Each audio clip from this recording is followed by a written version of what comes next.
Hello, welcome to Heart Explained Therapy, and today's subject is why do we laugh when someone falls over? Now, for me, you've got to look at what happens to that person, because if you think back, sometimes you laugh and sometimes you don't laugh, you are a little bit worried, and this is a significant fact. And I think it's the reason we laugh when someone falls over. I don't think that we just think it's funny. I think there's more that's going on than that. And this is the deeper layer of thinking that we don't really know or accept. If someone was to fall off a huge 16-floor tower block, we know that person's going to die. We wouldn't find that funny at all. In fact, we see that as death and suicide. If an elderly person or a child falls over and it's a very hard, solid thump, we instantly react as if it was an energy that happened to us, and we go, "Oh my God!" and we have more of a panic and a sort of feeling as if it's happened to us. When we see and witness somebody that has no connection to us, they have a simple little trip, we have the response to laugh and find it funny. And I think what's going on is our cognitive mind has to release energy through what we call as emotions: love, anger, desire, pain, suffering, tears, all these sort of things that we constantly have a cognitive effect and a cognitive reaction to. I think that if you witness the fall as a story that's unrelated to you, one where you can release that expression in your mind, it comes out in the form of laughter. And in the other events, it comes out in the form of grief, if it was off a tall story building and they was going to pass away.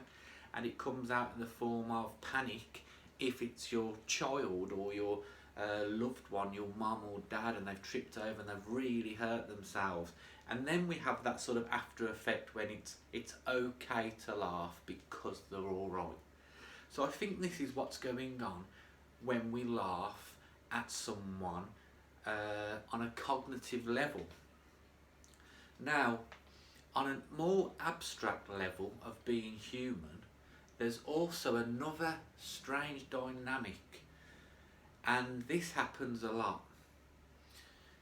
You laugh at somebody who pushes a door the wrong way, where there is a sign that says pull rather than push, and we have a feeling of that person has been stupid, when really he just didn't know the door said pull. It's a very simple mistake to make. However, we find it hilarious for us to subtract a mental thought that somebody else has been stupid. Now, I think this goes deep into a problem that we have as a psychological being. We don't like to look or feel stupid. Now, the fact is, we look and feel very stupid all the time. You're a very unconscious, stupid being. But you don't accept that.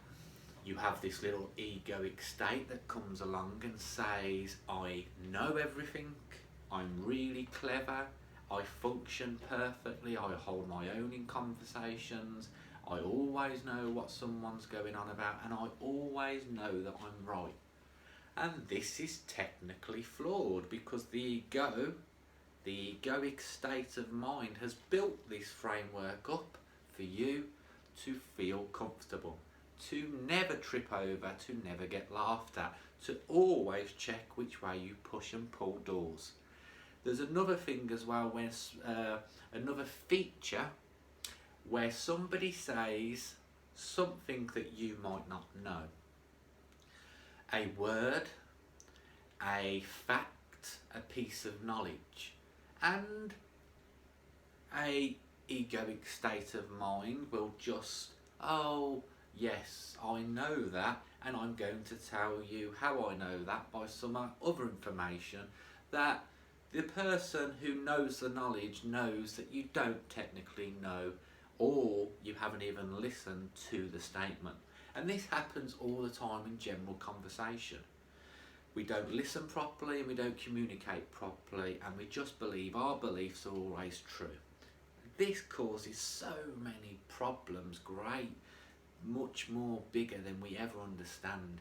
This is the reason that you don't get on with half of the world as you know it. Your whole friends group and family group is based on people that accept this behaviour in you, even though you rightfully know that you hardly accept anybody else's beliefs or behaviour either or either. Now, what we need to do, learning how the cognitive brain actually functions and works as a primary instinct, and regardless of the secondary instincts that we have, the more abstract view, is we have to understand that and accept that we are completely stupid. We only ever know anything in the world when we have learnt it for the first ever time. This means you can now have almost a bigger egoic state, a super ego that says, I'm going to ask you what that word means, I'm going to ask you why you believe what you believe, I'm taking myself out of my tiny little ego that keeps me even more stupid, even though it doesn't think it's stupid, and I'm going to expand my awareness to take in new information, and to the furthest extent that this can lead is to you actually seeing an incredible thing in the world, a feature that you didn't know existed, and that is, there is no such thing or feature as intelligence.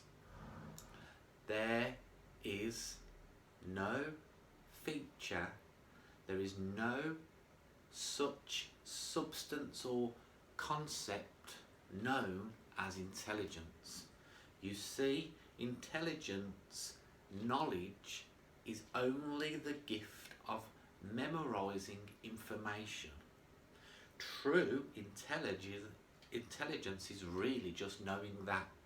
And this leaves you in a world where you can be silly, you can push and pull the door whichever way you want, you'll never blush or get embarrassed again, you'll accept all your own stupidity, and you're most likely to maybe go over and help that person who has just stumbled, or live in the world of just laughing, because people falling over is pretty hilarious. I hope that explains why we laugh when someone falls over.